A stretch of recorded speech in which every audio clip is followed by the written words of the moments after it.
Let's get right to the latest on the search for Air Asia Flight 8501. Good morning, everyone. Thanks for joining us at this hour. The search continues to determine what happened to the plane and where it might be. It is focused near Indonesia's Bangka Island in the Java Sea, where the plane disappeared. The search efforts include a dozen Navy ships and several planes and helicopters. Loved ones are now anxiously awaiting any word on the flight, which had 162 people on board, including 155 from Indonesia. But officials are not sounding optimistic about the outcome.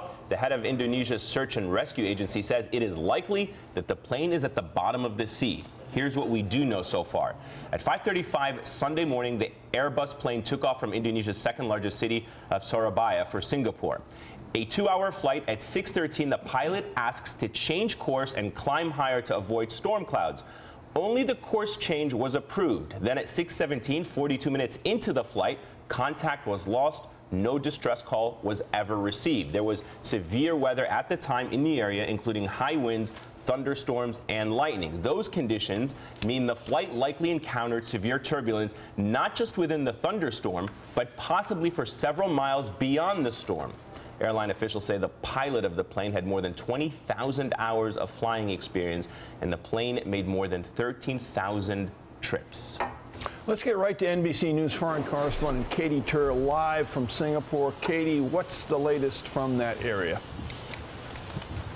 Well, they've been searching all day today, and so far no official word of whether or not they've seen any wreckage or seen any sign of the plane. They're looking around the Belitung Islands. That's halfway between Indonesia and Singapore, right in the flight path. But so far they haven't spotted anything concrete. 4 countries are assisting in this search. Malaysia, Singapore, Indonesia is leading it, and Australia has given assistance. They've sent an AP-3C Orion. That is a military patrol aircraft. It's the same one that they were using to search for MH370. Again, searched all day yesterday, all day today, and weather does seem like it is a factor. It's quite cloudy here today, so visibility is less than ideal. Tomorrow it is supposed to rain, and it's supposed to rain for the next few days. It's monsoon season out here in Southeast Asia, so the wet weather will contribute to a much more difficult search effort on the water. They are hoping, though, that if it is not in the water, I know it sounds not too optimistic at the moment, because they're saying their best educated guess is that it is under the Java Sea. They do hope, though, that if somehow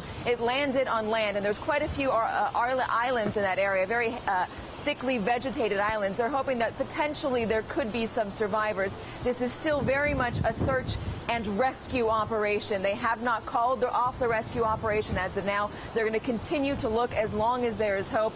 And as you would imagine, the Indonesian families who are waiting over at Surabaya Airport are hoping for a miracle, hoping that something went right in this situation, that their family members could potentially be alive. But as the hours pass, guys, it starts to look worse and worse.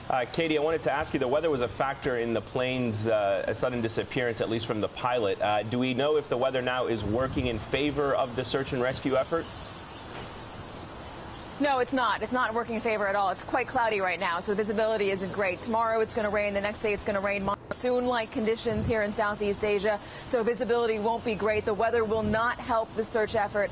As you said, weather was a factor when the plane called the tower and asked to go to 38,000 feet. They said they wanted to avoid weather in the area. That's because there was a line of thunderstorms. But there were a lot of other flights that were flying that same flight path in that area who didn't have the same trouble. So it's there are a lot of questions right now exactly what went wrong. Remember, they have those black boxes and those pings on the black box. You might remember that from MH370 coverage, how they were trying to triangulate the ping so they could figure out where the plane could be under the water in the Indian Ocean. They have that at their disposal here, but only after 24, 48 hours, which is as long as it's been right now. It's not quite the time that they're going to start looking for that. They're still doing a search and rescue operation, a search mostly on the surface of the water and on land to see if they can spot any wreckage. Eamon? NBC's Katie Tur, thank you very much. We'll check back with you throughout the